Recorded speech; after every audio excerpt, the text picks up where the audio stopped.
ఆది మధ్యాంతరహిత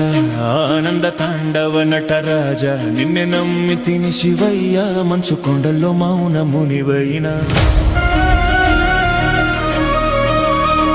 మా గుండెలో ఉండే దైవం నీవయ్యా మా కన్నీరు తుడిచే కరుణామయుడవు నీవే